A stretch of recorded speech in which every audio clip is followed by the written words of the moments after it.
Halo sahabatku. Selamat datang kembali di channel Cerita Irfa, tempatnya kisah-kisah penuh misteri, air mata, dan pelajaran hidup yang tak terduga. Bagaimana kabar kalian hari ini? Semoga selalu dalam lindungannya. Ya, sebelum kita masuk ke kisah yang sangat menyayat hati sekaligus bikin merinding kali ini, yuk kita absen dulu. Coba ketik di kolom komentar, nama kalian, asal kota, dan tulis, hadir. Ibu ingin tahu nih, sahabat Cerita Irfa paling jauh dari mana saja? Jangan lupa juga untuk klik tombol like, subscribe, dan nyalakan lonceng notifikasinya agar kalian tidak ketinggalan kelanjutan kisah Hani yang akan membongkar rahasia gelap di balik kematian ibunya. Sudah siap? Mari kita mulai kisahnya.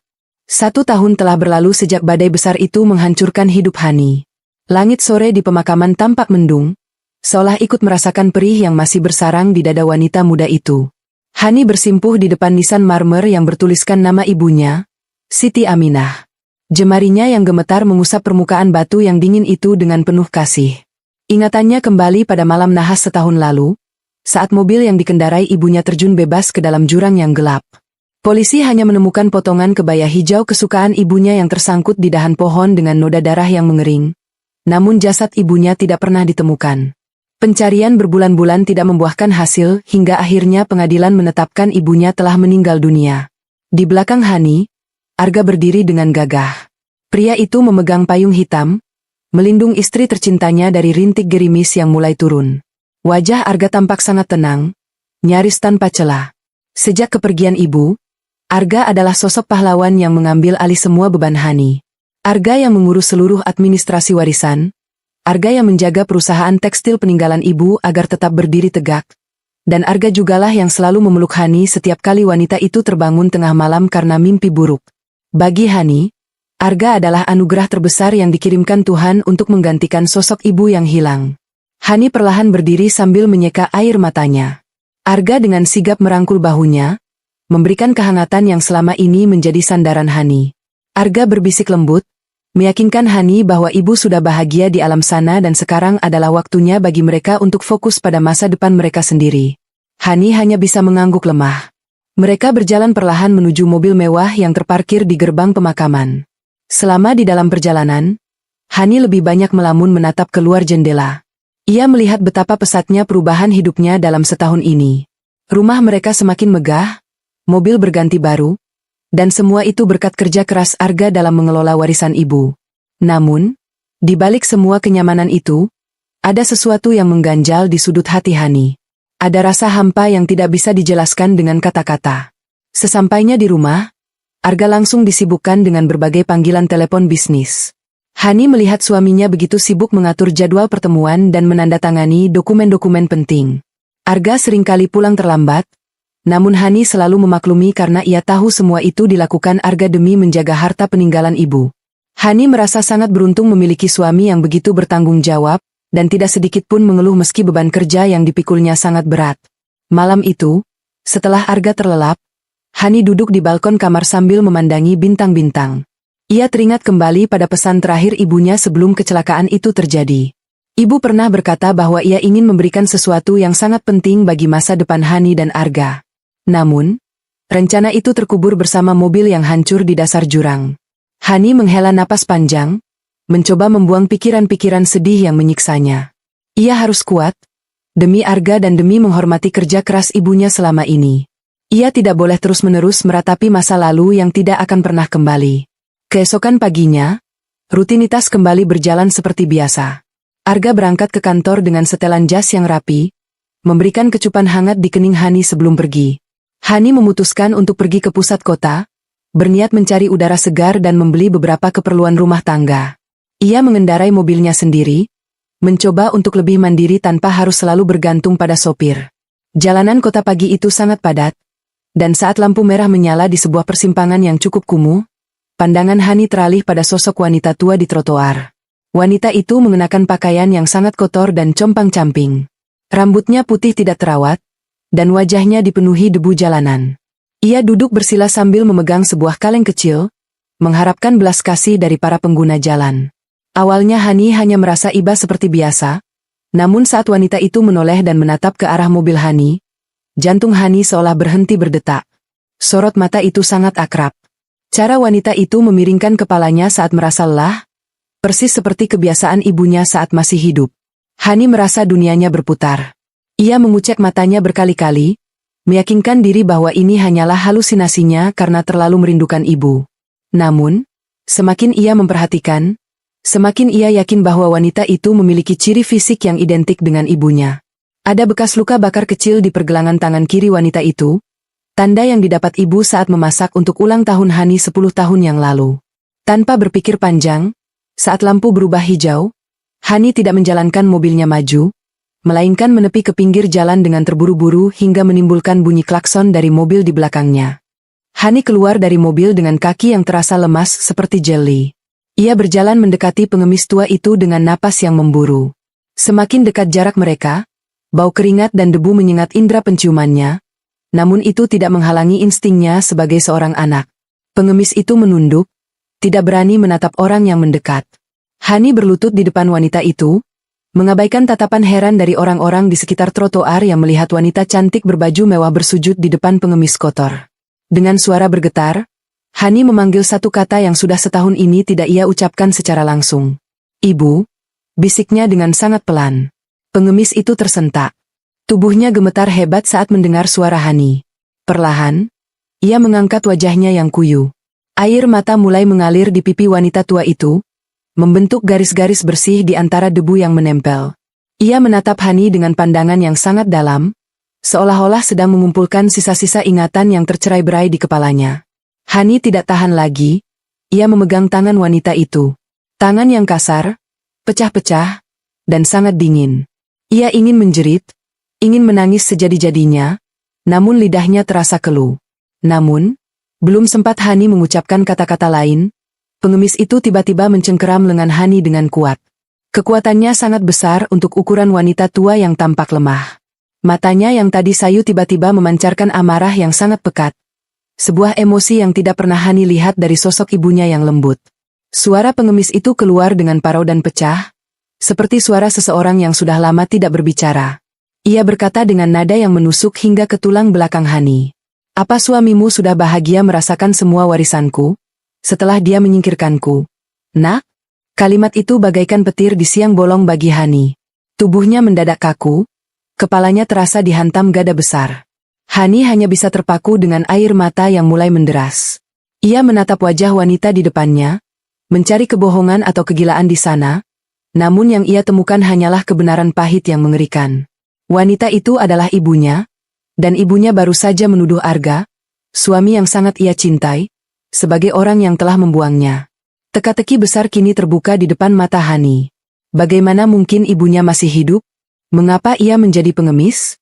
Dan benarkah Arga, pria yang selama ini menjadi pelindungnya, adalah dalang di balik semua penderitaan ini?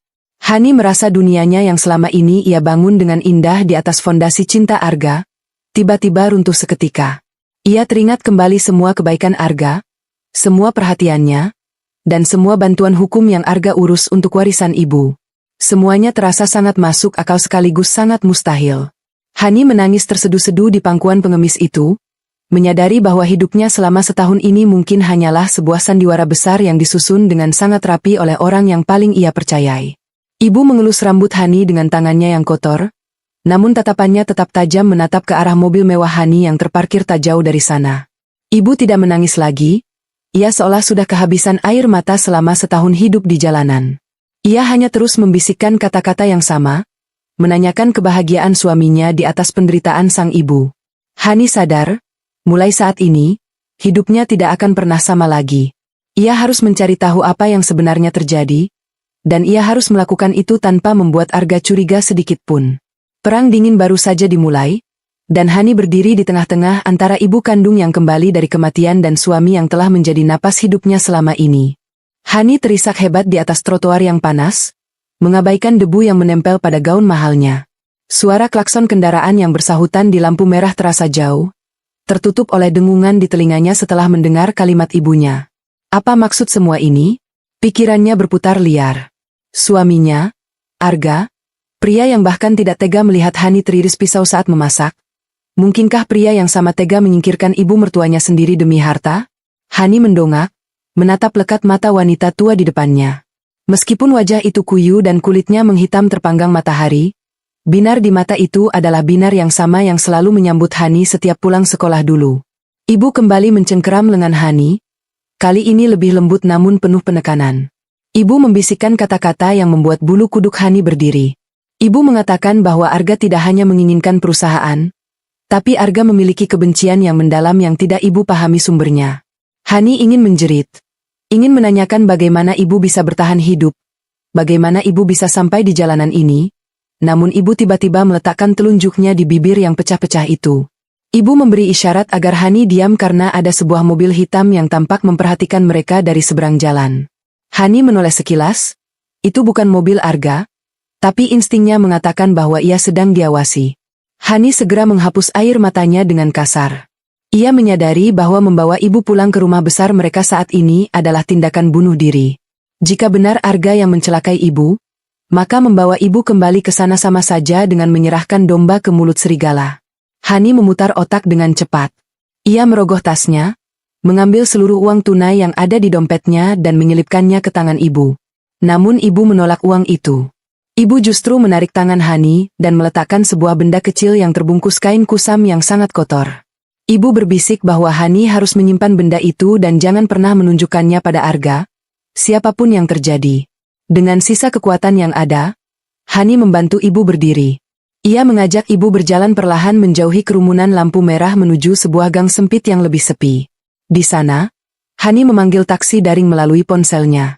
Ia memesan taksi itu bukan menuju rumahnya, melainkan menuju sebuah rumah kontrakan kecil milik mantan pengasuh Hani dulu, Bei Inah, yang letaknya cukup jauh di pinggiran kota. Selama menunggu taksi, Hani terus memegangi tangan ibu yang gemetar. Ia ingin memeluk ibu erat-erat, tapi ibu terus waspada melihat ke sekeliling. Ibu tampak trauma, ketakutan yang mendalam terpancar setiap kali ada pria dewasa yang melintas di dekat mereka. Taksi pun datang. Hani membukakan pintu untuk ibu dan memberikan sejumlah uang besar kepada sopirnya agar mengantar ibu dengan selamat sampai ke tangan Bei Inah. Hani memberikan secari kertas berisi pesan singkat untuk Bei Inah agar menjaga wanita tua itu dan merahasiakan keberadaannya dari siapapun, termasuk Arga. Setelah taksi itu menjauh, Hani berdiri mematung di pinggir jalan. Dunianya yang tadi pagi terasa sempurna, kini hancur berkeping-keping. Ia harus kembali ke rumah, ia harus bertemu Arga, dan ia harus bersikap seolah-olah ia baru saja pulang dari belanja biasa. Hani masuk kembali ke mobilnya. Tangannya gemetar saat memegang kemudi. Ia berkali-kali melihat ke arah cermin tengah, memastikan tidak ada yang mengikutinya. Di sepanjang jalan menuju rumah, ingatan Hani melompat ke masa-masa awal ia mengenal Arga. Arga adalah seorang manajer keuangan yang sangat cerdas di perusahaan ibu. Ibu sangat menyukainya karena Arga tampak sangat berdedikasi. Bahkan ibu yang menjodohkan Hani dengan Arga. Jika Arga adalah orang jahat, maka Arga adalah aktor terbaik yang pernah ada di dunia ini. Hani teringat bagaimana Arga menangis paling keras saat pemakaman simbolis ibu dilakukan. Arga yang memeluk Hani saat Hani nyaris pingsan di depan liang lahat kosong itu. Semuanya terasa sangat palsu sekarang. Sesampainya di gerbang rumah mewah mereka, Hani menarik napas panjang.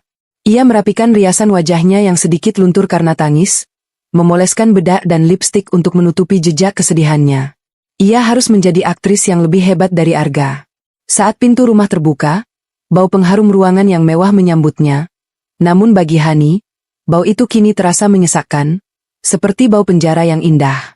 Arga ternyata sudah ada di rumah, lebih awal dari biasanya. Pria itu duduk di ruang tamu sambil membaca beberapa berkas kantor dengan kacamata bertengger di hidungnya. Arga mendongak dan tersenyum sangat manis saat melihat Hani masuk. Ia berdiri, menghampiri istrinya, dan mengecup kening Hani seperti yang selalu ia lakukan. Arga bertanya mengapa Hani pulang sedikit terlambat dan mengapa wajahnya tampak pucat. Hani jantungnya berdegup kencang, namun ia berhasil mengatur suaranya agar tetap stabil. Hani beralasan bahwa ia tadi merasa pusing karena cuaca yang sangat terik di pasar swalayan dan sempat beristirahat sejenak di kafe. Arga tampak percaya. Ia mengelus pipi Hani dengan lembut dan menyuruhnya segera mandi agar merasa lebih segar. Saat Hani masuk ke kamar mandi, ia mengunci pintu dan terduduk di lantai. Ia membuka bungkusan kain kusam yang diberikan ibu tadi. Di dalamnya terdapat sebuah kunci kecil yang sudah berkarat dan sebuah foto lama yang sudah sangat lecek. Foto itu memperlihatkan seorang wanita muda yang sangat cantik, namun bukan ibu. Di belakang foto itu tertulis sebuah nama, Dewi, dan sebuah tanggal yang sangat lama. Hani mengerutkan kening. Siapa Dewi? Dan kunci ini? Kunci apakah ini? Hani menyembunyikan benda-benda itu di dalam kotak pembalut di lemari kecil kamar mandi, tempat yang ia yakin Arga tidak akan pernah memeriksanya. Malam itu, saat makan malam, suasana terasa sangat mencekam bagi Hani. Setiap kali Arga menyuapkan makanan ke mulutnya, Hani membayangkan bagaimana tangan itu mungkin telah mendorong ibunya ke jurang. Arga bercerita tentang keuntungan perusahaan yang melonjak bulan ini dan rencananya untuk membeli villa baru di Bali sebagai hadiah ulang tahun pernikahan mereka yang kedua. Dulu, Hani akan sangat senang mendengar ini, tapi sekarang ia merasa mual. Ia menyadari bahwa setiap sen yang digunakan Arga adalah harta milik ibunya, harta yang mungkin dibayar dengan nyawa dan penderitaan ibunya selama setahun di jalanan. Arga kemudian bertanya tentang kalung yang biasanya dipakai Hani, kalung pemberian ibu. Hani terkejut dan meraba lehernya. Ia baru sadar kalung itu putus dan hilang, mungkin terjatuh saat ia berlutut memeluk ibu di trotoar tadi. Hani mendadak panik. Namun ia mencoba tenang dan berkata mungkin kalungnya terlepas saat ia mencoba baju di toko tadi sore. Mata Arga menyipit sesaat. Sebuah tatapan dingin yang hanya muncul sepersekian detik sebelum kembali berubah menjadi tatapan hangat. Arga berkata bahwa ia akan membelikan kalung yang jauh lebih mahal besok. Namun bagi Hani, tatapan singkat itu adalah konfirmasi pertama bahwa Arga memang menyembunyikan sesuatu yang gelap di balik keramahannya. Hani berpura-pura mengantuk dan masuk ke kamar lebih dulu.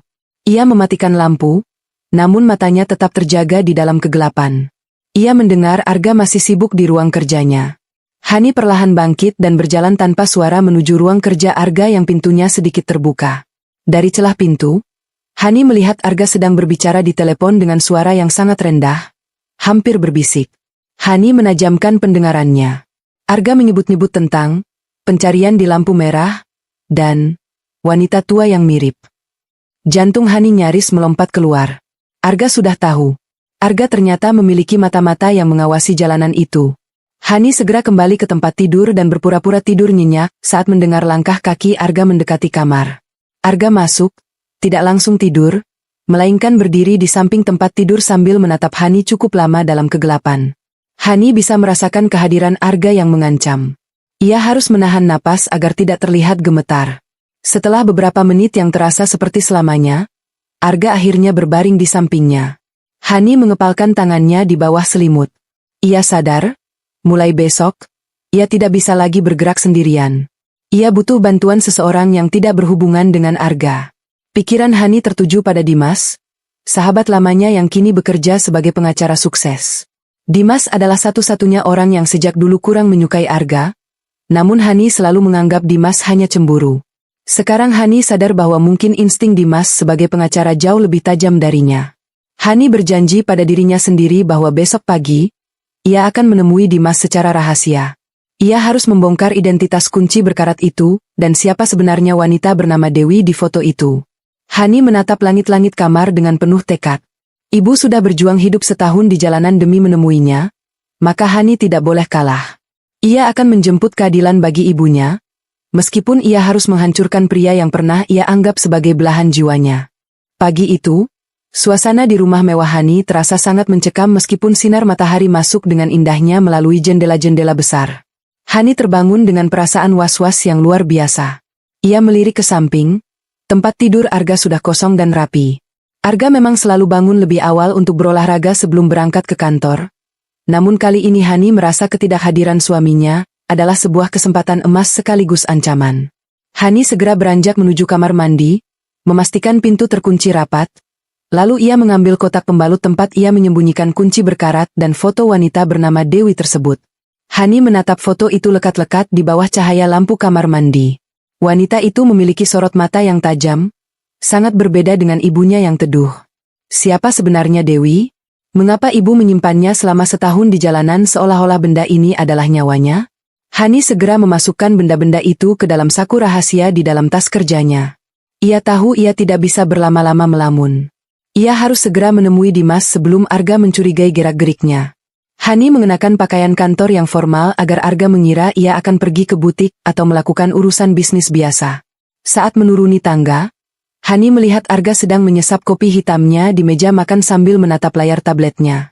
Arga mendongak, memberikan senyum yang dulu selalu membuat Hani merasa aman. Namun sekarang senyum itu tampak seperti seringai pemangsa bagi Hani. Arga bertanya dengan nada santai kemana Hani akan pergi pagi-pagi sekali. Hani mencoba mengatur napasnya agar tidak terdengar memburu. Ia beralasan ada masalah stok kain di butik yang harus segera ia selesaikan dengan pemasok baru. Arga hanya mengangguk pelan, namun matanya tidak lepas dari wajah Hani. Ia berpesan agar Hani hati-hati dan tidak lupa menyalakan pelacak lokasi di ponselnya demi keamanan. Sebuah permintaan yang terdengar seperti perintah terselubung bagi Hani. Hani segera berpamitan dan masuk ke dalam mobilnya. Begitu keluar dari gerbang rumah, ia merasa seolah-olah ada mata yang mengikutinya dari kaca spion. Ia sengaja memutar jalan, masuk ke dalam pusat perbelanjaan yang padat, lalu keluar melalui pintu belakang dan memesan taksi konvensional menuju kantor Dimas. Ia meninggalkan mobilnya di parkiran mal agar pelacak lokasi di mobilnya menunjukkan bahwa ia sedang berada di sana. Strategi ini ia pelajari dari film-film detektif, dan ia tidak menyangka harus menerapkannya di kehidupan nyata demi menghindari suaminya sendiri. Sesampainya di kantor Dimas yang terletak di gedung pencakar langit pusat kota, Hani langsung menuju ruangan sahabatnya itu.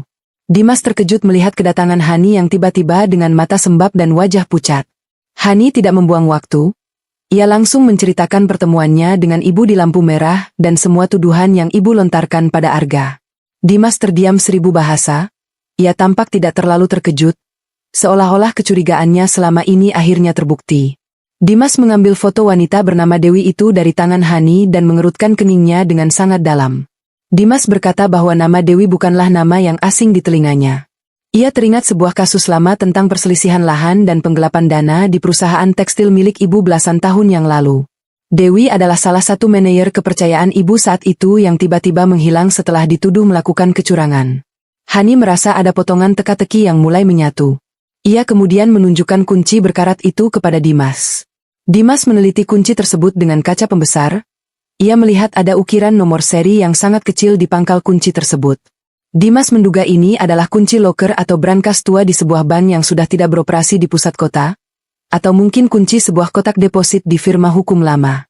Hani memohon kepada Dimas untuk menyelidiki siapa sebenarnya Dewi dan apa hubungannya dengan Arga. Dimas berjanji akan menggunakan koneksinya untuk mencari data kependudukan dan catatan sipil yang mungkin sudah terkubur lama. Namun, Dimas memperingatkan Hani untuk sangat berhati-hati karena Arga bukan orang sembarangan. Arga memiliki jaringan yang luas dan kekuasaan finansial yang bisa membeli apa saja, termasuk informasi. Hani mengangguk paham. Ia merasa sedikit lega karena setidaknya ada satu orang yang berdiri di pihaknya sekarang. Sebelum meninggalkan kantor Dimas, ponsel Hani bergetar hebat. Ada pesan masuk dari Arga yang bertanya mengapa posisi GPS Hani tidak bergerak dari mal selama 2 jam. Hani dengan cepat mengetik balasan bahwa ia sedang melakukan perawatan wajah yang memakan waktu lama sehingga ponselnya ia titipkan di loker terapis. Ia harus terus berbohong, meski hatinya terasa sangat perih karena mengkhianati pernikahan yang ia bangun dengan cinta. Namun, cinta itu kini telah berubah menjadi rasa takut dan haus akan kebenaran. Hani kembali ke mal, mengambil mobilnya, dan memutuskan untuk pergi ke rumah kontrakan Bei Inah untuk melihat kondisi ibu. Perjalanan menuju pinggiran kota terasa sangat panjang. Sepanjang jalan, Hani terus memikirkan kata-kata ibu tentang menyingkirkan. Apakah Arga benar-benar berniat membunuh ibu? Jika iya, mengapa ibu dibiarkan hidup sebagai pengemis? Apakah itu adalah bentuk siksaan yang lebih kejam daripada kematian? Hani merasa mual membayangkan kekejaman suaminya. Sesampainya di kontrakan Bei Inah yang sederhana namun bersih, Hani melihat ibu sedang duduk di depan kayu sambil menatap keluar jendela dengan tatapan kosong. Bei Inah menyambut Hani dengan air mata yang bercucuran. Ia bercerita bahwa semalam ibu terus mengigau tentang jurang yang gelap dan suara laki-laki yang tertawa saat mobilnya didorong ke tepi jurang. Hani mendekati ibu, memeluknya dari belakang. Ibu tersentak kaget, namun saat menyadari itu adalah Hani, tubuhnya kembali rileks. Ibu menggenggam tangan Hani dan mulai berbicara dengan suara yang lebih jernih dari sebelumnya. Ibu bercerita bahwa pada malam kecelakaan itu, Arga mengajaknya bicara secara pribadi di dalam mobil. Arga mengatakan bahwa ia sudah tahu rahasia besar ibu. Ibu yang tadinya merasa bersalah, justru terkejut saat Arga menunjukkan kebencian yang luar biasa. Arga merasa hidupnya hancur karena keputusan ibu di masa lalu. Ibu mencoba menjelaskan, namun Arga sudah gelap mata. Di pinggir jurang yang sepi, Arga keluar dari mobil dan membiarkan mobil itu meluncur dengan ibu di dalamnya.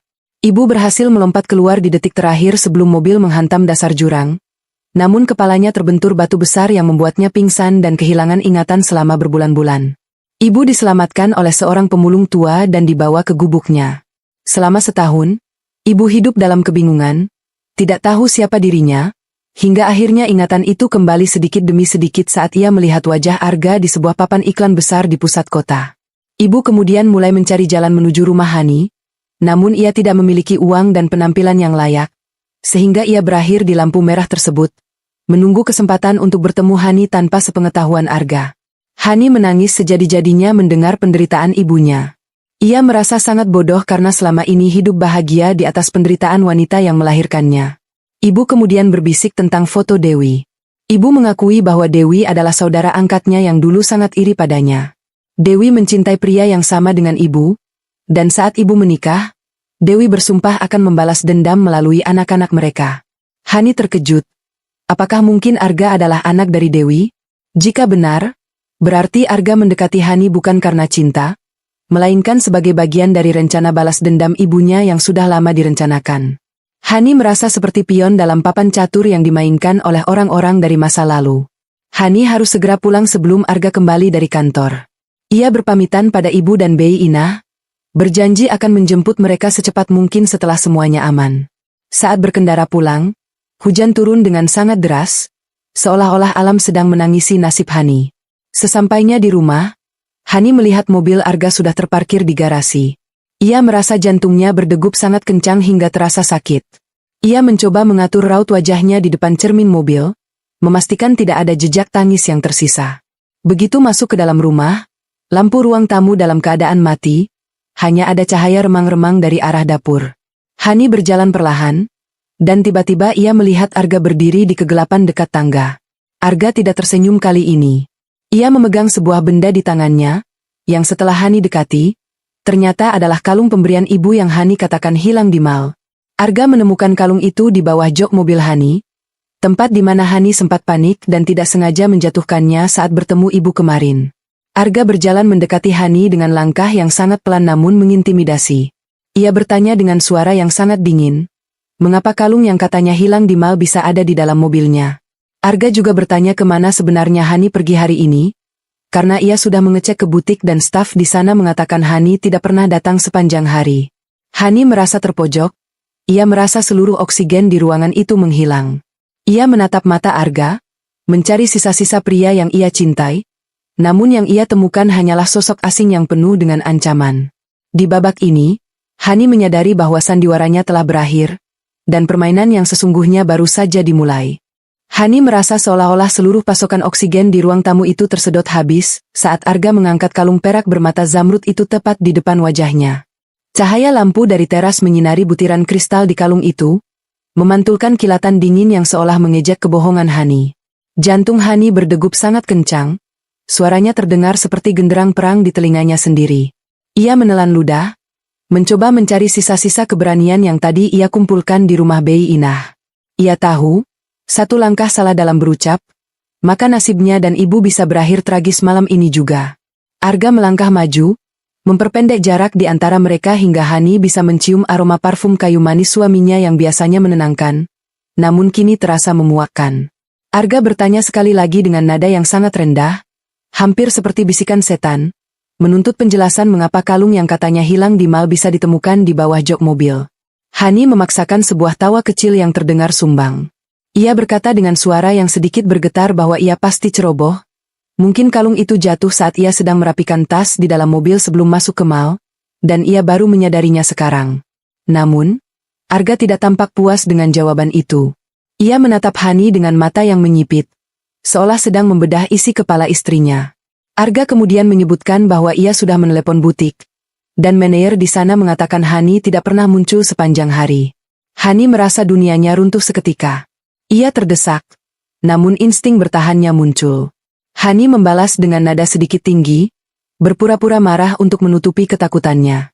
Ia mengatakan bahwa ia memang tidak ke butik karena ia pergi ke makam ibu sendirian untuk menenangkan diri, dan ia merasa tidak perlu lapor setiap detik kepada Arga karena ia merasa sangat sesak terus diawasi. Mendengar kata, makam ibu, raut wajah Arga berubah sedikit melunak, namun hanya sesaat. Pria itu menghela napas panjang, lalu perlahan melingkarkan tangannya di pinggang Hani. Ia meminta maaf dengan nada yang sangat tulus, mengatakan bahwa ia hanya sangat mengkhawatirkan keselamatan Hani karena akhir-akhir ini banyak berita tentang perampokan di jalanan.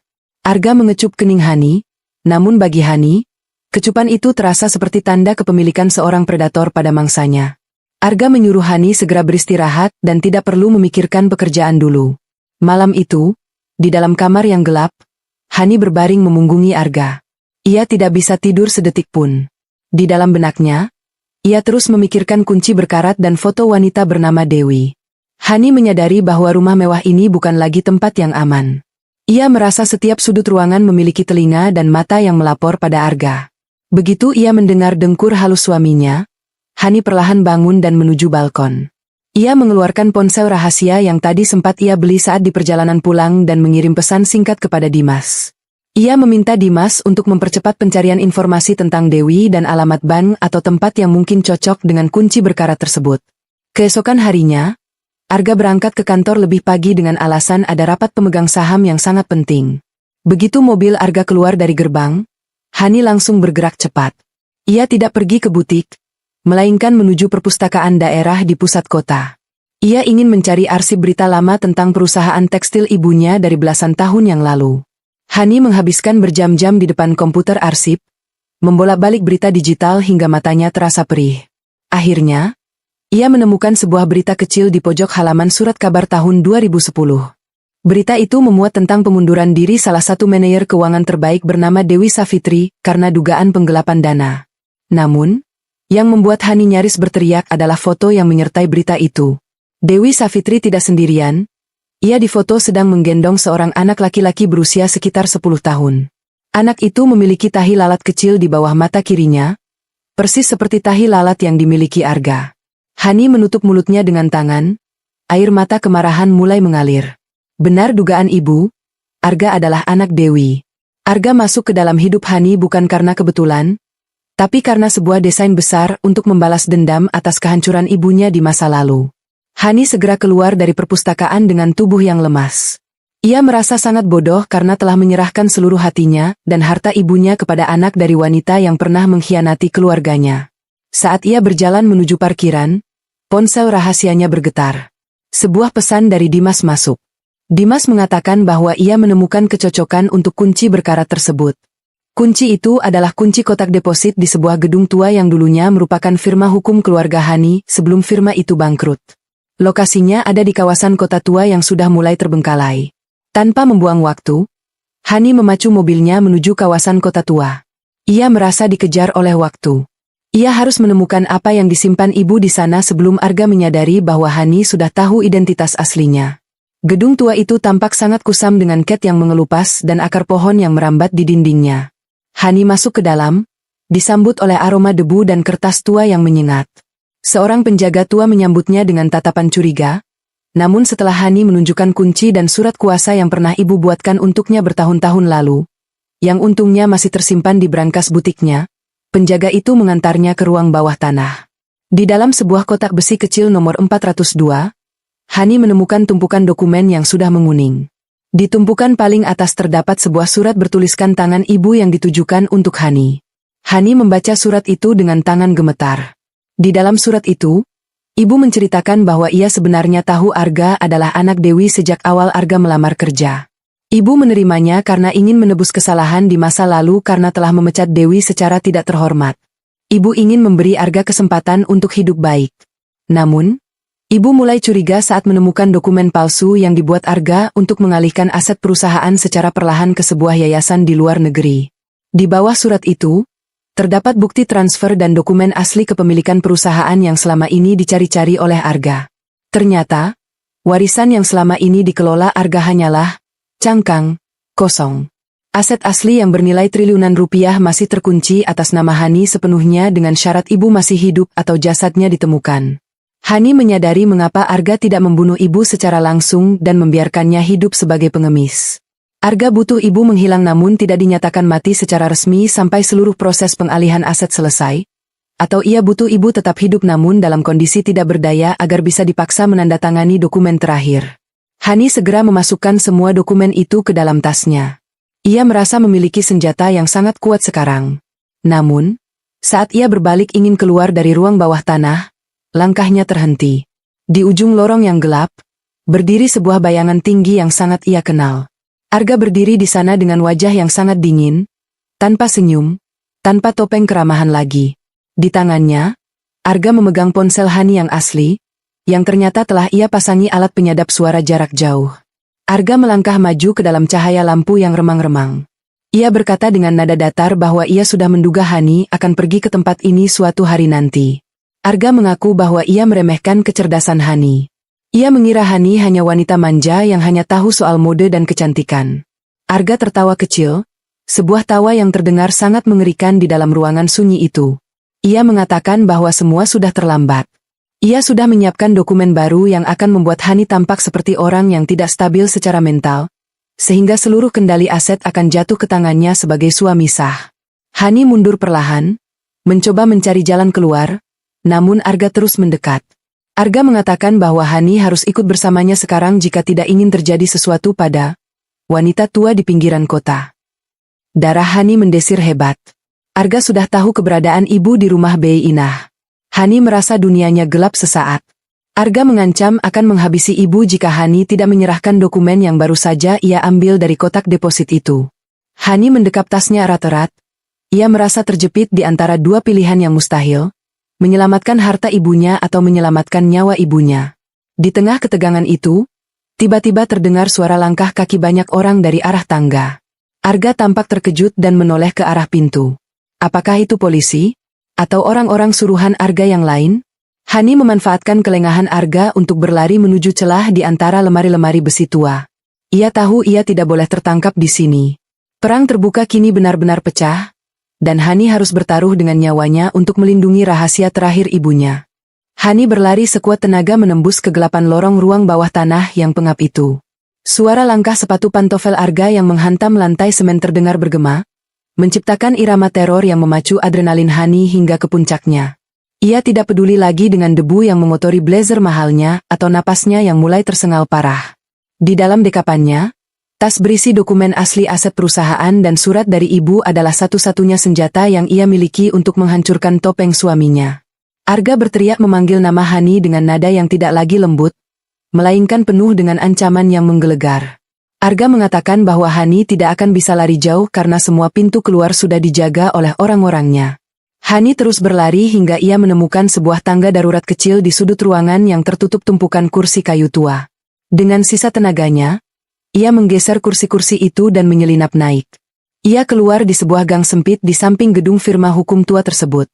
Hujan yang turun semakin deras menyamarkan sosoknya di antara bangunan-bangunan kolonial yang menjulang tinggi dan suram. Hani segera merogoh ponsel rahasianya dan menghubungi Dimas. Suaranya bergetar hebat saat ia memberitahu bahwa Arga sudah tahu segalanya dan sekarang sedang mengejarnya. Dimas terdengar sangat panik di seberang telepon. Ia menyuruh Hani untuk segera menuju kantor polisi pusat, namun Hani menolak. Ia tahu Arga memiliki koneksi di banyak tempat. Hani memilih untuk pergi ke sebuah gudang tua milik keluarga masa kecilnya di pinggiran kota yang sudah puluhan tahun tidak dikunjungi. Gudang itu adalah tempat yang paling tidak mungkin terpikirkan oleh Arga karena secara administratif, gudang itu sudah dihapus dari daftar aset perusahaan sejak lama. Sambil menunggu taksi daring yang ia pesan dengan nama samaran, Hani teringat dokumen yang baru saja ia baca. Kunci berkarat itu memang kunci pembuka kotak deposit. Namun di dalam kotak itu juga terselip sebuah catatan kecil tentang lokasi gudang tua tersebut. Hani merasa ibu sudah memprediksi bahwa suatu saat mereka akan membutuhkan tempat persembunyian yang tidak tercatat di GPS atau peta digital manapun. Taksi pun datang, dan Hani segera meluncur menuju lokasi. Di sepanjang jalan, ia terus menoleh ke belakang, memastikan tidak ada mobil hitam yang membuntutinya. Sesampainya di gudang tua yang dikelilingi ilalang setinggi pinggang, Hani merasa suasana sangat sunyi dan mencekam. Ia masuk ke dalam dengan menggunakan kunci yang sama yang ia gunakan untuk kotak deposit tadi. Ternyata kunci berkarat itu adalah kunci serbaguna untuk semua properti pribadi ibu yang bersifat rahasia. Di dalam gudang yang gelap dan berbau apek itu, Hani menyalakan senter ponselnya. Ia terkejut melihat sebuah kotak kayu besar di tengah ruangan yang berisi dokumen-dokumen kelahiran. Hani perlahan membukanya dan menemukan sebuah map biru yang sangat rapi. Di dalam map itu, terdapat akta kelahiran Arga yang asli. Nama ibunya tertulis Dewi Savitri, namun yang membuat jantung Hani nyaris berhenti adalah kolom nama ayah. Nama ayah Arga adalah pria yang sama dengan ayah kandung Hani. Hani jatuh terduduk di lantai gudang yang dingin. Kenyataan pahit menghantamnya lebih keras daripada badai di luar sana. Arga bukan hanya anak dari musuh ibunya, Arga adalah kakak tiri Hani sendiri. Hani merasa mual yang luar biasa.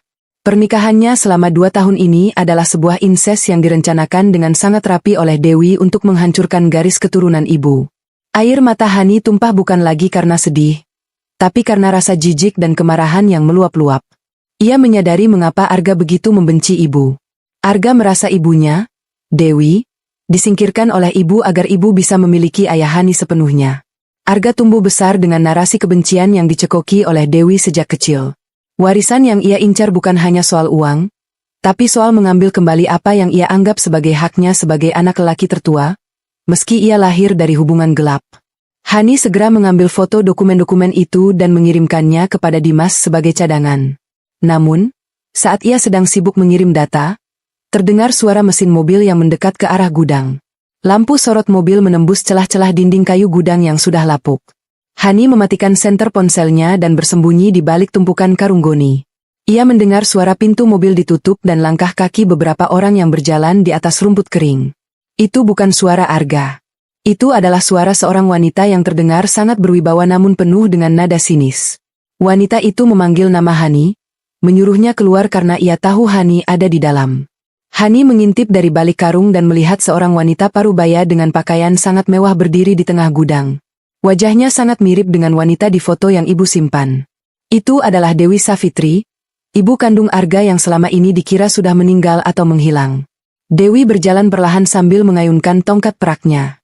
Ia berkata bahwa Hani sangat mirip dengan ibunya, selalu merasa paling suci dan paling benar.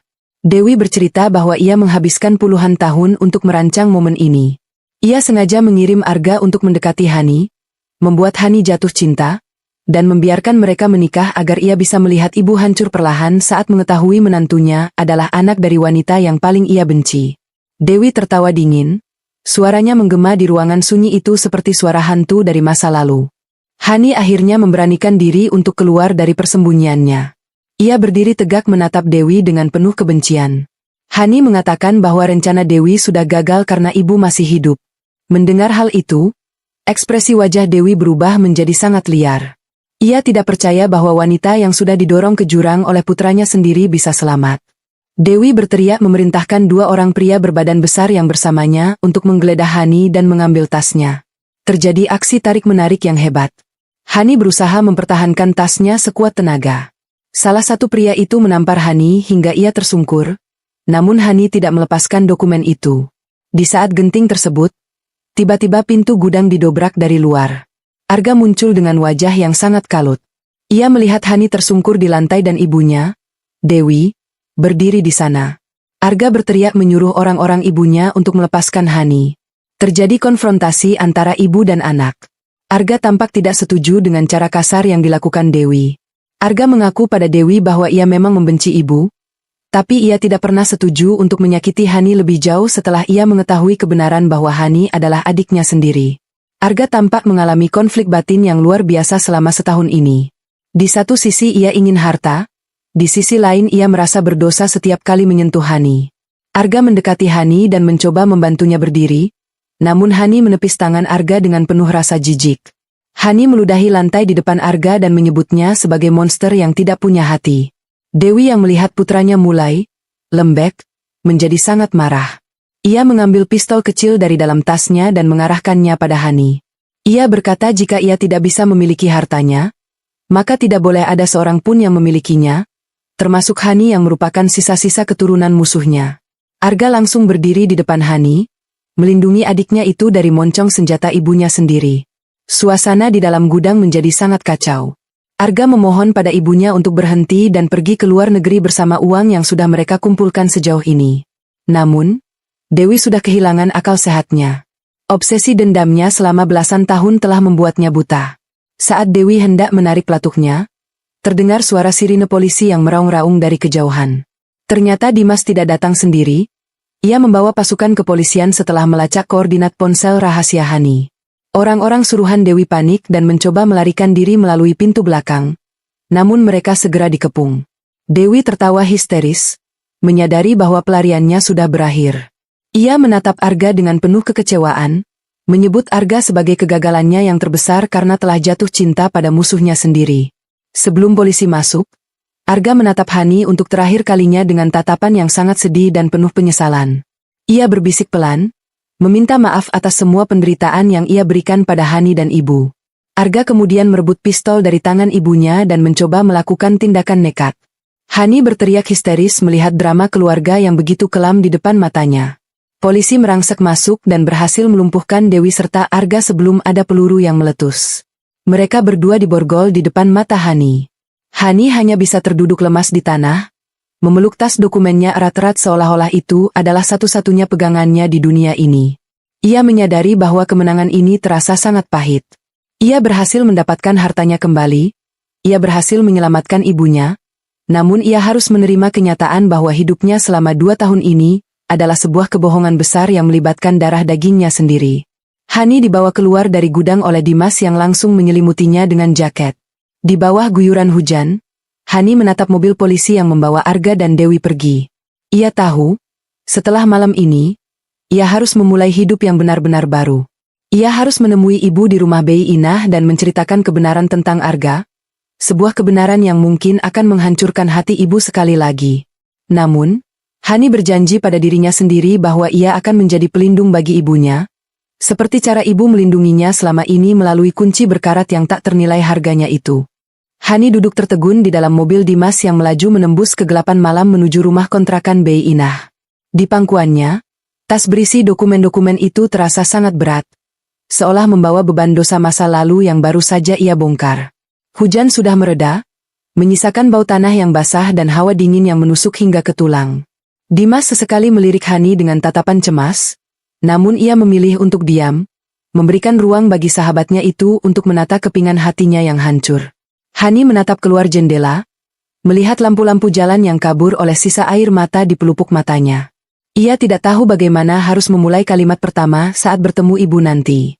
Sesampainya di rumah Bei Inah, suasana tampak sepi namun lampu ruang tamu masih menyala terang. Bei Inah menyambut mereka di pintu dengan wajah yang sangat lega namun sekaligus penuh tanya melihat kondisi Hani yang berantakan dengan luka lebam di pipi. Hani langsung masuk dan menemukan ibu sedang duduk di kursi kayu, sedang memegang sebuah tasbih tua. Saat melihat Hani, ibu segera bangkit dan memeluknya erat. Ibu seolah sudah merasakan ada badai besar yang baru saja dilewati putrinya. Hani menangis sejadi-jadinya di bahu ibu, melepaskan segala rasa jijik dan sesak yang menghimpit dadanya sejak di gudang tua tadi. Setelah tangisnya sedikit mereda, Hani mengajak ibu duduk di ruang tengah yang remang-remang. Dimas menunggu di teras depan untuk memberi mereka privasi. Hani mengeluarkan map biru itu dengan tangan yang masih gemetar. Ia menarik napas panjang, lalu perlahan mulai menceritakan siapa sebenarnya Arga. Hani menceritakan tentang Dewi Savitri yang ternyata masih hidup dan menjadi otak di balik semua ini. Namun, saat Hani sampai pada bagian tentang akta kelahiran Arga dan siapa ayah kandungnya, suara Hani tercekat. Ia menatap mata ibu, mencari kekuatan di sana. Hani berbisik pelan bahwa Arga adalah anak dari ayah Hani juga. Mendengar hal itu, ibu tidak berteriak atau pingsan seperti yang Hani bayangkan. Ibu justru terdiam sangat lama, matanya menatap kosong ke arah lantai semen yang retak. Ibu menarik napas panjang, sebuah napas yang terdengar sangat lelah, seolah beban rahasia yang ia simpan selama puluhan tahun akhirnya tumpah juga. Ibu kemudian memegang tangan Hani, dan mulai berbicara dengan suara yang sangat tenang namun penuh dengan kepedihan. Ibu mengakui bahwa ia sudah lama mencurigai hal itu, namun ia selalu mencoba menyangkalnya demi kebahagiaan Hani. Ibu bercerita bahwa dulu, ayah Hani memang pernah memiliki hubungan gelap dengan Dewi sebelum Hani lahir. Saat itu, ibu sedang berjuang mempertahankan perusahaan yang nyaris bangkrut, dan ayah Hani merasa kesepian hingga berpaling pada Dewi yang merupakan manajer keuangan mereka. Saat Dewi hamil, ia meminta ayah Hani untuk menceraikan ibu, namun ayah Hani menolak karena ia masih sangat mencintai ibu. Ayah Hani memberikan sejumlah uang besar kepada Dewi agar ia pergi jauh dan membesarkan anak itu secara rahasia. Namun, Dewi bukanlah wanita yang mudah dipuaskan dengan uang. Ia menginginkan pengakuan dan seluruh harta yang dimiliki keluarga ibu. Ibu menceritakan bahwa alasan utama ia memecat Dewi belasan tahun lalu bukan hanya karena penggelapan dana, tapi karena Dewi datang ke kantor dan mengancam akan memberitahu Hani kecil tentang keberadaan kakak tirinya. Ibu melakukan segala cara untuk melindungi mental Hani, agar tidak tumbuh dalam bayang-bayang perselingkuhan ayahnya. Ibu tidak menyangka bahwa dendam Dewi akan sedalam itu hingga tega mengorbankan masa depan Arga untuk masuk ke dalam jebakan pernikahan sedarah ini. Hani merasa dunianya kembali berguncang. Ternyata selama ini ia hidup dalam gelembung kebohongan yang diciptakan demi melindunginya. Namun justru gelembung itulah yang membuatnya masuk ke dalam mulut harimau. Hani kemudian bertanya tentang dokumen aset triliunan rupiah yang ia temukan di gudang. Ibu menjelaskan bahwa aset itu adalah warisan murni dari kakek Hani yang memang dikunci dengan sistem amanah. Ayah Hani tidak memiliki hak sepeser pun atas aset itu, dan itulah alasan mengapa Dewi sangat marah. Dewi merasa anaknya, sebagai anak laki-laki tertua dari ayah Hani, berhak atas segalanya. Padahal secara hukum dan garis keturunan pemilik perusahaan, hanya Hani yang sah sebagai ahli waris. Arga hanyalah pion yang digunakan Dewi untuk mencoba merampas harta yang tidak pernah menjadi haknya. Malam itu, Hani tidak bisa memejamkan mata. Ia duduk di samping ibu yang sudah terlelap karena kelelahan. Hani membuka ponselnya dan melihat berita daring yang mulai ramai membicarakan penangkapan seorang pengusaha muda sukses atas tuduhan percobaan pembunuhan dan penipuan dokumen negara. Foto Arga terpampang di sana.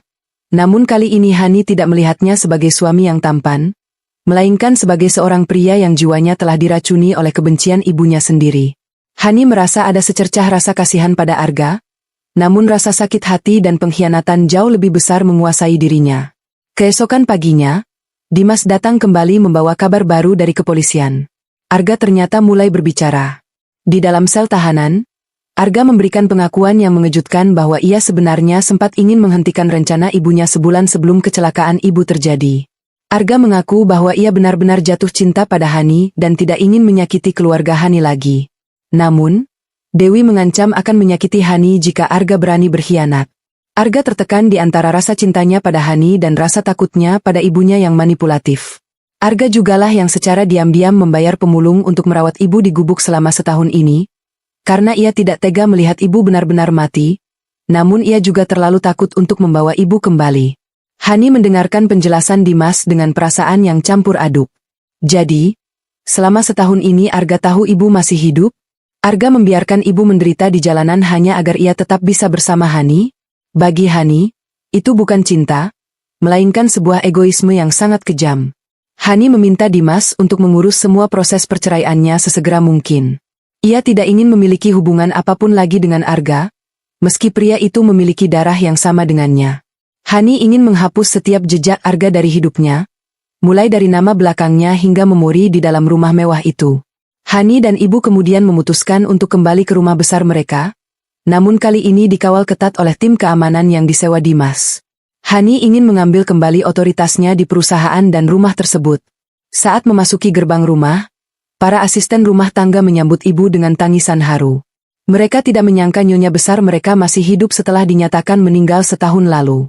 Hani memerintahkan agar semua barang-barang Arga dikemasi dan dibuang atau disumbangkan. Ia tidak ingin ada satupun benda yang mengingatkannya pada pengkhianatan besar itu. Di dalam kamar kerja Arga, Hani menemukan sebuah buku harian kecil yang tersembunyi di balik laci terkunci. Hani membacanya dengan rasa ingin tahu yang besar. Di dalam buku itu, Arga menuliskan semua pergolakan batinnya. Ada satu tulisan yang membuat Hani terhenti. Hari ini aku menikahi adikku sendiri. Tuhan, ampuni aku, tapi aku tidak bisa melepaskannya. Aku akan memberikan seluruh harta ini padanya suatu saat nanti, setelah ibuku puas dengan dendamnya. Hani menutup buku itu dengan kasar. Ia menyadari bahwa Arga adalah produk dari didikan yang salah dan lingkungan yang penuh kebencian. Namun, itu tidak membenarkan setiap air mata yang jatuh dari mata ibu selama setahun ini. Hani kemudian mengumpulkan seluruh jajaran direksi perusahaan melalui panggilan mendesak. Ia muncul di layar monitor dengan wajah yang sangat tegas, didampingi oleh ibu yang duduk di kursi roda karena kakinya masih sering terasa nyeri. Hani mengumumkan bahwa ia mengambil alih jabatan direktur utama sepenuhnya, dan membatalkan semua kebijakan yang pernah dibuat Arga. Para pemegang saham yang selama ini tunduk pada Arga tampak pucat pasi, menyadari bahwa pemilik asli perusahaan telah kembali dengan kekuatan penuh. Hani memberikan ultimatum bahwa siapapun yang terlibat membantu Arga menggelapkan dana, akan diseret ke jalur hukum tanpa ampun. Di tengah kesibukan itu, Hani menyadari bahwa ia tidak bisa terus-menerus hidup dalam amarah. Ia menatap ibu yang mulai bisa tersenyum kembali sambil meminum teh di taman belakang. Hani menyadari bahwa harta dan perusahaan ini tidak ada artinya jika ia kehilangan kedamaian hatinya. Ia memutuskan untuk mendonasikan sebagian besar aset yang selama ini diperebutkan Dewi untuk membangun panti asuhan dan rumah singgah bagi para pengemis tua, sebagai bentuk syukur atas kembalinya ibu ke pelukannya. Hani ingin mengubah energi negatif dari dendam masa lalu menjadi sesuatu yang bermanfaat bagi orang lain. Namun, ketenangan itu terusik saat Dimas menelepon dan memberitahu bahwa Dewi Savitri menolak untuk makan dan terus berteriak memanggil nama ibu di dalam penjara. Dewi menuntut untuk bertemu ibu untuk terakhir kalinya sebelum ia dipindahkan ke penjara dengan keamanan maksimum. Dimas menyarankan agar ibu tidak perlu datang, namun ibu justru berkata sebaliknya. Ibu ingin menghadapi masa lalunya agar ia bisa benar-benar melepaskannya. Hani merasa khawatir, namun ia menghormati keputusan ibunya. Hani berjanji akan menemani ibu bertemu dengan wanita yang hampir menghancurkan hidup mereka tersebut. Perjalanan menuju kantor polisi terasa sangat sunyi. Hani menggenggam tangan ibu yang dingin. Ia tahu pertemuan ini akan menjadi sangat emosional. Saat mereka masuk ke ruang kunjungan, Dewi tampak sangat kurus dan kuyu, namun matanya masih memancarkan api kebencian yang sama. Saat melihat ibu masuk, Dewi tertawa mengejek, menanyakan bagaimana rasanya tidur di trotoar selama setahun. Ibu tidak membalas ejekan itu dengan kemarahan. Ibu justru duduk dengan tenang dan berkata bahwa ia sudah memaafkan Dewi sejak lama, bahkan sebelum kecelakaan itu terjadi. Ibu mengatakan bahwa ia merasa kasihan pada Dewi karena selama puluhan tahun hatinya dipenuhi oleh racun yang tidak memberikan keuntungan apapun. Dewi terdiam. Ia tampak terguncang melihat ketenangan ibu. Ibu kemudian memberikan sebuah kabar yang membuat Dewi benar-benar hancur. Arga telah mencoba mengakhiri hidupnya di dalam sel pagi ini karena merasa sangat berdosa pada Hani dan ibu. Mendengar hal itu, Dewi berteriak histeris, menyalahkan dirinya sendiri dan juga menyalahkan ibu. Hani melihat pemandangan itu dengan rasa ngeri sekaligus sedih. Ia menyadari bahwa dendam hanya akan melahirkan kehancuran bagi siapa saja yang memeliharanya. Suasana di dalam mobil dalam perjalanan pulang dari kantor polisi terasa begitu hampa. Suara tangis histeris Dewi Savitri seolah masih terngiang-ngiang di telinga Hani, menciptakan simfoni kepedihan yang menyakitkan. Hani melirik ibunya yang duduk di kursi samping kemudi. Wajah ibu tampak sangat tenang, matanya menatap lurus ke depan, namun jemarinya yang memegang tasbih terus bergerak cepat. Hani tahu, di balik ketenangan itu, ibu sedang berperang dengan memori pahit yang baru saja dibongkar kembali oleh wanita yang pernah menjadi sahabatnya itu. Hani ingin bertanya banyak hal, namun ia merasa ini bukan waktu yang tepat untuk mengusik ketenangan ibu yang baru saja terkumpul. Sesampainya di rumah, Hani langsung menuju kamar kerja Arga. Ia merasa masih ada sesuatu yang tertinggal, sesuatu yang belum ia pahami sepenuhnya dari buku harian kecil yang ia temukan kemarin. Hani mengunci pintu, menyalakan lampu meja yang redup, dan kembali membuka halaman demi halaman buku bersampul kulit hitam itu. Kali ini, ia membaca dengan lebih teliti, bukan lagi dengan rasa marah, melainkan dengan keinginan untuk memahami bagaimana seorang pria bisa menjadi begitu manipulatif sekaligus rapuh. Di halaman tengah, Hani menemukan sebuah foto kecil yang terselip. Foto itu bukan foto Dewi atau ibu, melainkan foto Hani saat masih kuliah, diambil secara sembunyi-sembunyi dari kejauhan. Di bawah foto itu, Arga menuliskan kalimat yang menyayat hati. Hari ini aku pertama kali melihatnya di perpustakaan kampus. Ibu menyuruhku mendekatinya untuk menghancurkannya, tapi mengapa jantungku berdetak begitu kencang hanya dengan melihat senyumnya? Apakah ini hukuman bagiku? Jatuh cinta pada targetku sendiri. Hani menutup mulutnya, air mata kembali menetes. Jadi, Arga sudah mencintainya jauh sebelum rencana pernikahan itu disusun oleh Dewi. Pernikahan mereka bukan sekadar transaksi bisnis bagi Arga, tapi sebuah perjuangan antara ambisi ibunya dan perasaannya yang tulus. Hani merasa mual sekaligus kasihan. Arga adalah korban dari obsesi gila Dewi yang ingin membalas dendam dengan cara yang paling menjijikkan. Hani terus membalik halaman hingga ke bagian akhir, tepat beberapa hari sebelum ibu kecelakaan. Di sana, Tulisan tangan Arga tampak sangat berantakan, seolah ditulis dalam keadaan panik atau mabuk. Arga menulis bahwa ia menemukan bukti bahwa Dewi diam-diam menyewa orang untuk mencelakai ibu tanpa sepengetahuannya. Arga mencoba menghalangi, namun Dewi mengancam akan membongkar rahasia status Arga kepada Hani jika Arga ikut campur. Arga merasa terjepit. Ia tidak ingin kehilangan Hani, tapi ia juga tidak ingin ibu mati. Hani tertegun. Apakah ini berarti kecelakaan ibu sebenarnya bukan sepenuhnya rencana Arga? Apakah Arga hanya membiarkan karena takut kehilangan posisi di samping Hani? Pikiran Hani terputus saat suara ketukan pintu terdengar. Itu adalah Dimas. Pengacara muda itu datang dengan wajah yang sangat serius, membawa setumpuk dokumen legal yang baru saja ia ambil dari bank pusat. Dimas memberitahu Hani bahwa ada aliran dana yang sangat mencurigakan dari rekening pribadi Arga ke sebuah rumah sakit jiwa di luar kota selama setahun terakhir. Hani mengernyitkan kening. Siapa yang dibiayai Arga di sana? Arga tidak punya kerabat lain selain Dewi. Hani dan Dimas segera memutuskan untuk menyelidiki hal ini besok pagi. Insting Hani mengatakan bahwa ini adalah potongan teka-teki terakhir yang akan menjelaskan mengapa Arga bersikap begitu kontradiktif. Keesokan harinya, Hani dan Dimas menempuh perjalanan 3 jam menuju rumah sakit jiwa yang terletak di perbukitan yang sunyi. Udara di sana sangat dingin dan berkabut, menambah kesan misterius pada bangunan tua bergaya kolonial tersebut. Setelah menunjukkan surat kuasa dan identitas sebagai istri Arga, pihak rumah sakit mengizinkan Hani masuk ke bangsal VIP. Di sana, di sebuah kamar yang sangat bersih dengan pemandangan taman bunga, Hani melihat seorang wanita tua yang duduk di kursi roda. Wanita itu bukan Dewi, bukan pula ibu. Wajahnya sangat pucat, rambutnya putih bersih, dan tatapannya kosong menatap keluar jendela. Hani bertanya kepada perawat siapa wanita itu. Perawat menjelaskan bahwa wanita itu adalah pasien yang seluruh biayanya ditanggung oleh Tuan Arga. Namanya adalah Sarah, dan ia sudah berada di sana selama 15 tahun karena trauma berat akibat kehilangan anaknya. Jantung Hani berdegup kencang saat mendengar nama itu. Ia teringat cerita ibu tentang sahabat ayah Hani yang lain, seorang wanita bernama Sarah yang dikabarkan meninggal dalam kebakaran gudang belasan tahun lalu. Hani mendekati wanita itu perlahan, memanggil namanya dengan lembut. Wanita itu menoleh, dan saat matanya bertemu dengan mata Hani, ada kilatan kesadaran yang muncul sesaat sebelum kembali hilang. Dimas menemukan catatan medis Sarah dan terungkaplah sebuah kebenaran yang lebih mengerikan. Sarah adalah ibu kandung Arga yang sebenarnya. Dewi Savitri ternyata telah mencuri Arga saat masih bayi dari tangan Sarah setelah menghasut ayah Hani bahwa Sarah tidak stabil secara mental. Dewi membesarkan Arga sebagai anaknya sendiri hanya untuk dijadikan senjata balas dendam. Sarah yang kehilangan bayinya menjadi gila dan dikurung oleh Dewi di tempat ini agar rahasianya tidak terbongkar. Arga baru mengetahui kebenaran ini 2 tahun lalu, sesaat sebelum menikahi Hani. Itulah alasan Arga sangat membenci Dewi namun tidak bisa melepaskan diri karena Dewi memegang kendali penuh atas perawatan Sarah. Hani jatuh terduduk di kursi tunggu rumah sakit. Kepalanya terasa ingin pecah. Jadi, Arga juga ditipu oleh Dewi selama puluhan tahun? Arga membiayai ibu kandungnya di tempat ini secara diam-diam sambil berpura-pura menjadi anak berbakti bagi Dewi yang haus darah. Hani menyadari betapa berat beban yang dipikul Arga. Arga menikahi Hani bukan karena ia ingin menghancurkan Hani atas perintah Dewi, tapi karena ia berharap dengan memiliki akses ke warisan ibu, ia bisa membawa Sarah keluar dari sana dan melarikan diri dari pengaruh Dewi.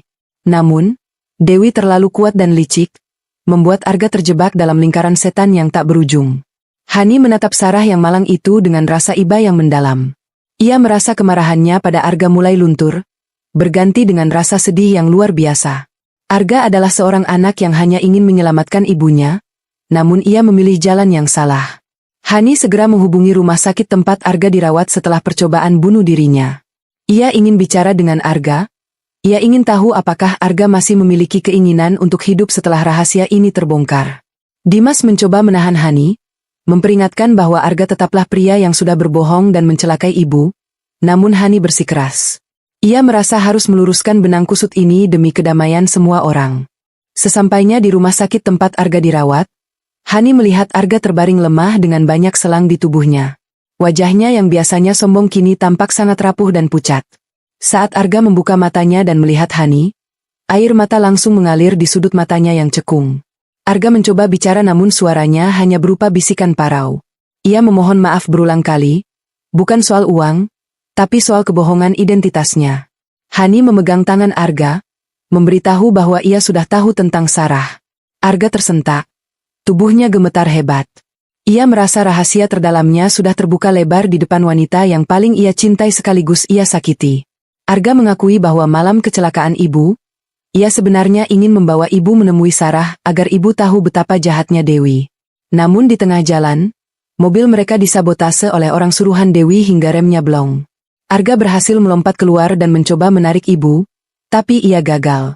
Ia mengira ibu sudah meninggal, dan saat ia menemukan ibu masih hidup setahun kemudian, ia merasa sangat takut. Ia takut jika ibu kembali, Dewi akan membunuh Sarah sebagai hukuman bagi Arga. Itulah sebabnya ia membiarkan ibu di jalanan, sambil setiap malam ia menangis karena rasa bersalah yang membakar jiwanya. Arga merasa dirinya adalah manusia paling hina di dunia ini. Hani terdiam, meresapi setiap kata-kata Arga.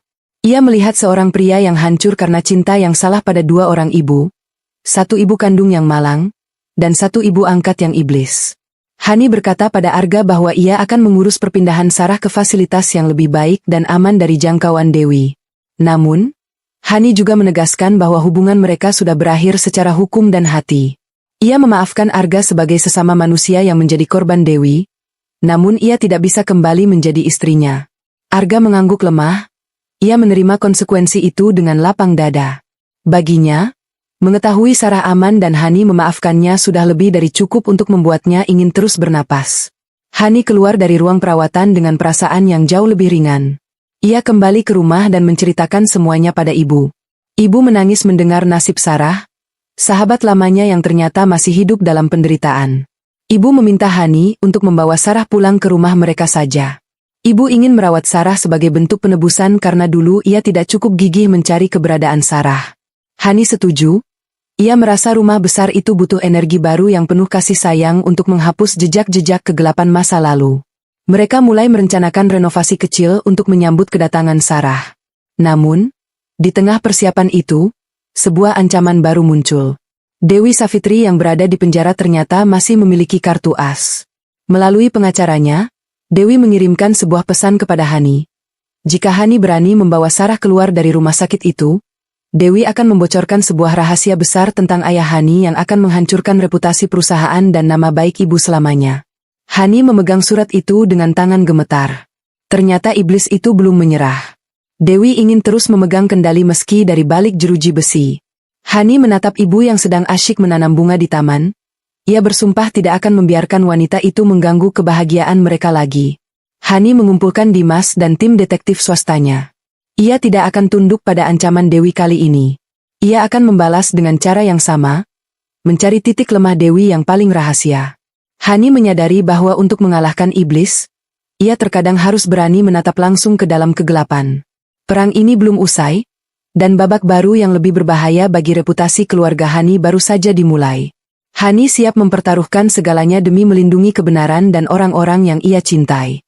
Hani meremas kertas ancaman dari pengacara Dewi hingga lungset. Di dalam ruang kerjanya yang sunyi, ia menatap foto ayahnya yang terpajang di dinding. Ayah yang selama ini ia kenal sebagai sosok pahlawan, kini perlahan tersingkap sisi gelapnya.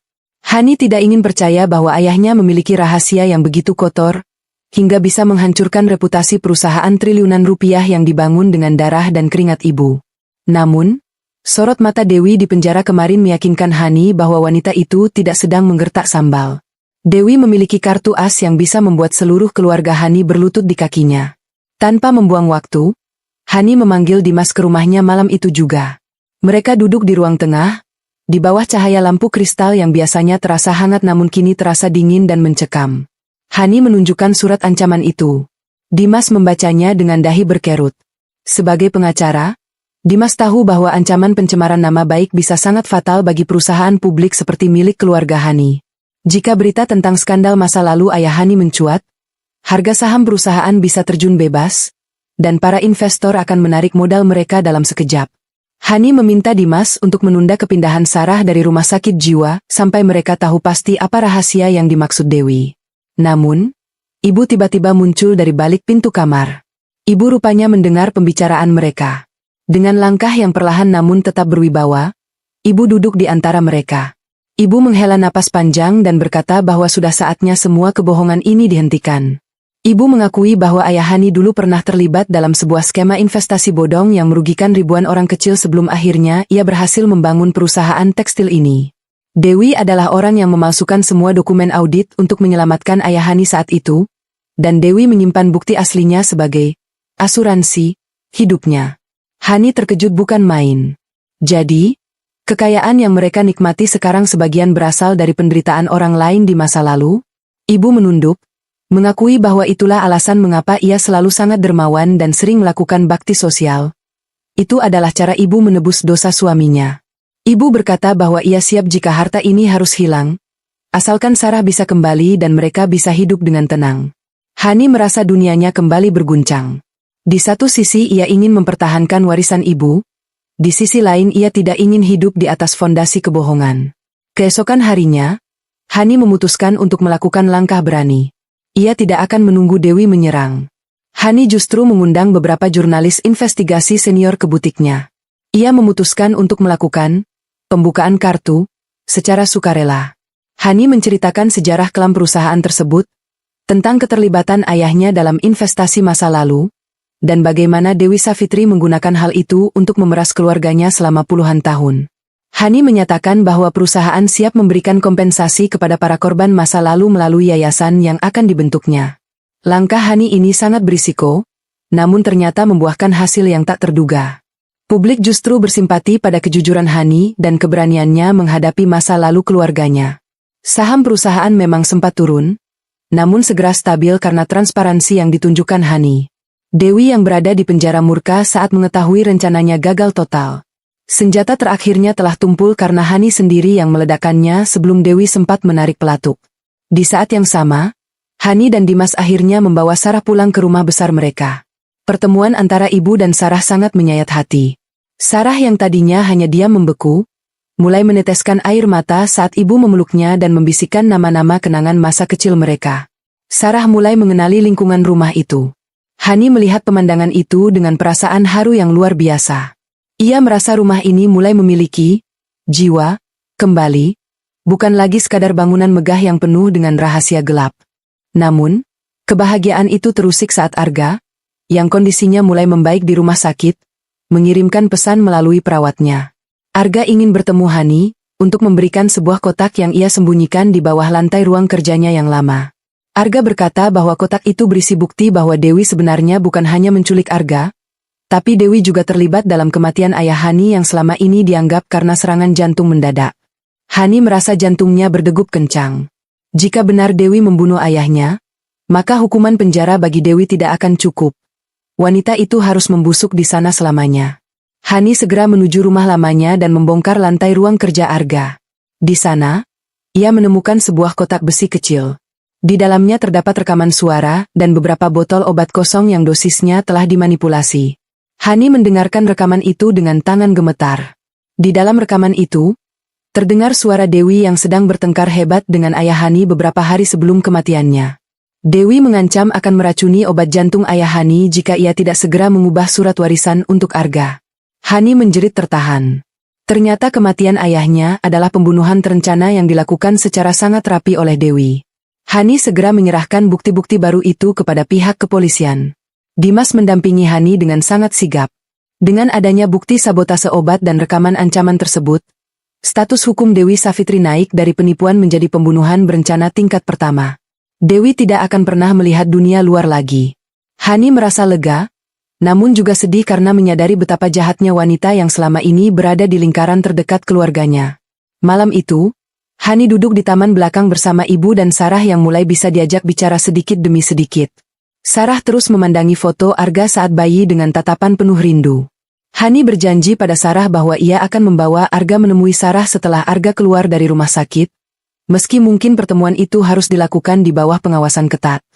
Hani menyadari bahwa meski Arga telah berbuat salah, pria itu tetaplah anak yang sangat merindukan kasih sayang ibu kandungnya, sama seperti Hani yang merindukan ibunya selama setahun di jalanan. Hani menatap bintang-bintang di langit dan merasa beban di pundaknya benar-benar sudah hilang.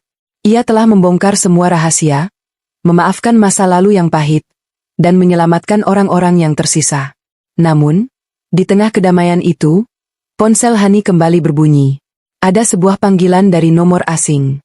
Saat Hani mengangkatnya, suara di seberang sana terdengar sangat familiar namun sudah sangat tua. Suara itu berkata, "Hani, selamat atas kemenanganmu. Tapi tahukah kamu, bahwa harta warisan yang kamu miliki sekarang sebenarnya bukan milik ibumu, tapi milik ibuku yang dulu dikhianati oleh kakekmu." Hani terbelalak. Seolah-olah badai baru saja reda, guntur kembali menyambar. Apakah ini berarti masih ada musuh lain yang mengincar mereka? Atau ini hanya gertakan dari sisa-sisa pengikut Dewi?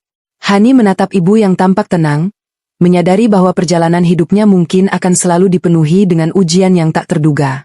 Ia mengepalkan tangannya, siap menghadapi apapun yang akan datang demi melindungi keluarga yang baru saja ia persatukan kembali. Hani terdiam kaku di tengah taman yang sunyi, genggamannya pada ponsel mengerat hingga buku-buku jarinya memutih. Suara serak di seberang telepon itu terdengar begitu tenang namun penuh intimidasi. Seolah-olah pengirim pesan itu sedang mengawasi setiap gerak-gerik Hani dari kegelapan. Tanpa menunggu jawaban Hani, sambungan telepon itu terputus, menyisakan suara dengung panjang yang memekakkan telinga. Hani menoleh ke arah ibu dan Sarah yang tampak tenang menikmati teh sore mereka. Ia tidak ingin menghancurkan kedamaian yang baru saja mereka raih, namun nuraninya berteriak bahwa badai yang lebih besar sedang menuju ke arah mereka. Malam itu, Hani tidak bisa memejamkan mata. Ia kembali ke perpustakaan pribadi milik kakeknya di lantai atas rumah besar itu. Ruangan yang penuh dengan aroma kertas tua dan kayu jati itu jarang sekali disentuh sejak kakek meninggal 10 tahun yang lalu. Hani mulai menggeledah rak-rak buku paling bawah, mencari dokumen legal atau catatan harian kakek yang mungkin terlewatkan. Setelah berjam-jam mencari, ia menemukan sebuah laci rahasia di balik deretan buku hukum tua. Di dalamnya terdapat sebuah map coklat yang tersegel lilin merah dengan lambang keluarga yang sudah pudar. Dengan tangan gemetar, Hani memecahkan segel itu. Di dalamnya terdapat sebuah akta penyerahan aset tertanggal tahun 1970. Hani membaca baris demi baris dengan napas yang memburu. Ternyata, separuh dari lahan pabrik tekstil yang menjadi fondasi kekayaan keluarga mereka saat ini adalah milik seorang wanita bernama Widya, sahabat karib kakek Hani di masa muda. Dokumen itu menunjukkan bahwa kakek Hani melakukan manipulasi tanda tangan untuk mengambil alih lahan tersebut saat Widya sedang berada di luar negeri. Hani terduduk lemas di kursi kulit tua. Ternyata, bibit pengkhianatan di keluarga ini sudah ada sejak 2 generasi sebelumnya. Hani segera menghubungi Dimas melalui pesan singkat, memintanya datang pagi-pagi sekali.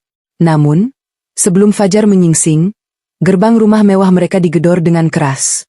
Hani melihat dari kamera pengawas, seorang pria tua berpakaian rapi namun tampak sangat rapuh berdiri di sana, didampingi oleh seorang pengacara muda.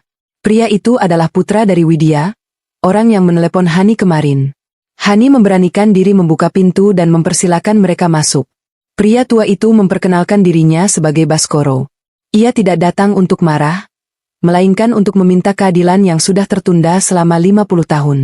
Baskoro menunjukkan dokumen asli yang ia simpan, yang jauh lebih lengkap daripada yang ditemukan Hani. Ia menceritakan bagaimana ibunya, Widya, jatuh miskin dan meninggal dalam kesedihan karena dikhianati oleh sahabatnya sendiri. Baskoro berkata bahwa ia tidak menginginkan seluruh harta Hani, ia hanya menginginkan pengakuan publik atas hak ibunya dan pengembalian lahan asli yang kini sudah menjadi kompleks pabrik utama. Hani menatap ibu yang baru saja turun dari tangga. Ibu tampak terkejut melihat Baskoro. Seolah-olah ia sudah lama mengetahui nama itu namun sengaja menguburnya dalam-dalam. Ibu mendekati Baskoro dan dengan suara lirih meminta maaf atas nama mendiang kakek Hani. Ibu mengakui bahwa kakek pernah bercerita tentang utang nyawa pada Widya di ranjang kematiannya, namun ibu tidak pernah berani menelusuri kebenarannya karena takut kehilangan segalanya. Hani merasa bangga sekaligus sedih melihat keberanian ibunya. Di tengah ketegangan itu, Dimas datang membawa kabar bahwa Dewi Savitri di penjara mencoba melakukan kontak dengan Baskoro untuk bekerja sama menjatuhkan Hani. Namun, Baskoro dengan tegas menolak tawaran Dewi karena ia tidak ingin mengotori perjuangan ibunya dengan bekerja sama dengan seorang pembunuh. Hani mengambil keputusan besar pagi itu. Ia menyatakan akan mengembalikan lahan tersebut secara sukarela dan memberikan royalti atas penggunaan lahan selama puluhan tahun kepada keluarga Baskoro. Meskipun ini berarti kekayaan Hani akan berkurang hampir separuhnya, Hani merasa inilah satu-satunya cara untuk memutus rantai kutukan pengkhianatan di keluarganya. Baskoro tampak terharu dan menjabat tangan Hani dengan tulus. Ia berkata bahwa kejujuran Hani telah membasuh luka lama keluarganya. Namun, saat proses administrasi sedang dibicarakan, tiba-tiba seorang asisten rumah tangga berlari panik ke ruang tamu. Ia melaporkan bahwa Sarah, ibu kandung Arga, menghilang dari kamarnya. Pintu belakang rumah ditemukan terbuka lebar. Hani dan Dimas segera memeriksa rekaman kamera pengawas. Mereka melihat Sarah berjalan keluar seperti orang yang sedang mengigau, namun yang mengejutkan, ada sebuah mobil hitam yang sudah menunggu di luar gerbang samping. Sarah masuk ke dalam mobil itu tanpa perlawanan. Hani menyadari bahwa meski Dewi di penjara, kaki tangannya masih berkeliaran dan kini mereka menggunakan Sarah sebagai sandera terakhir. Hani berdiri terpaku di depan monitor CCTV, matanya tak lepas dari rekaman mobil hitam yang membawa Sarah pergi. Jantungnya berdegup kencang, bukan karena takut kehilangan harta, melainkan karena rasa kemanusiaan yang mendalam. Ia baru saja menjemput kedamaian untuk ibu dan Sarah, namun bayang-bayang Dewi Savitri seolah enggan melepaskan cengkeramannya meski dari balik jeruji besi. Hani segera menghubungi pihak kepolisian, sementara Dimas mencoba melacak plat nomor mobil tersebut melalui jaringannya di Dinas Perhubungan. Hanya butuh waktu 2 jam bagi tim keamanan Hani untuk menemukan lokasi mobil itu. Ternyata, Sarah dibawa ke sebuah gudang tua di pelabuhan, tempat yang dulu pernah menjadi pusat distribusi tekstil kakek Hani sebelum terbengkalai. Hani bersikeras untuk ikut ke lokasi, meski ibu dan Dimas melarangnya. Hani merasa bertanggung jawab penuh atas keselamatan Sarah sebagai bentuk penebusan atas dosa ayahnya dan kakeknya di masa lalu. Sesampainya di pelabuhan yang berangin kencang, Hani melihat sosok pria parubaya yang sangat ia kenal berdiri di depan gudang. Pria itu adalah pengacara pribadi Dewi yang selama ini mengurus seluruh dokumen palsu Arga. Di sampingnya, Sarah duduk di sebuah kursi kayu dengan wajah linglung, tidak menyadari bahaya yang mengancamnya. Pengacara itu berteriak bahwa ia tidak menginginkan uang, ia hanya ingin Hani mencabut semua tuntutan pembunuhan terhadap Dewi Savitri, atau Sarah akan dibawa pergi ke luar negeri dan menghilang selamanya. Hani melangkah maju dengan tenang, tangannya menggenggam sebuah map yang baru saja ia ambil dari brankas kakeknya. Hani berkata bahwa ia tidak akan mencabut tuntutan itu karena keadilan bagi ayahnya tidak bisa diperjualbelikan.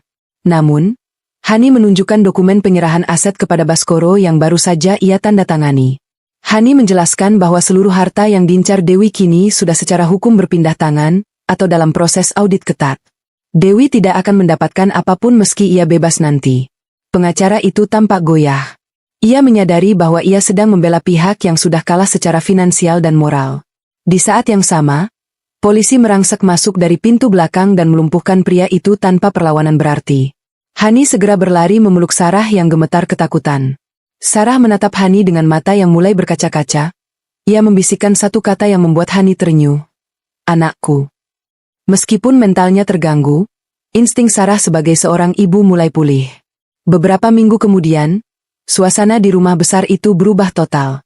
Baskoro secara resmi menjadi mitra bisnis Hani dalam mengelola pabrik tekstil, mengubah sejarah pengkhianatan menjadi kerjasama yang jujur.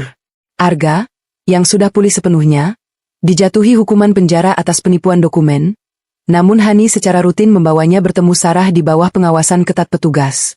Pertemuan ibu dan anak yang terpisah puluhan tahun itu menjadi momen penyembuhan bagi jiwa Arga yang selama ini penuh racun dendam. Ibu kembali memimpin yayasan sosial dengan semangat baru. Ia sering terlihat duduk di taman bersama Sarah, mengobrol tentang masa muda mereka seolah-olah setahun penderitaan di jalanan itu hanyalah mimpi buruk yang sudah lewat. Hani sendiri kini dikenal sebagai pemimpin perusahaan yang paling transparan dan jujur di industrinya. Ia telah memutus semua rantai kebohongan yang diwariskan oleh 2 generasi sebelumnya.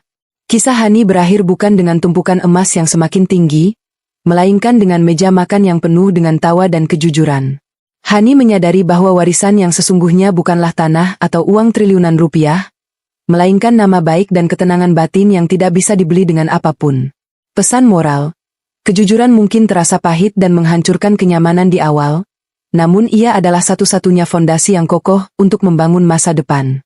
Harta yang didapat dari pengkhianatan hanya akan menjadi beban keturunan, sementara harta yang dikelola dengan amanah akan mendatangkan kedamaian sejati bagi keluarga.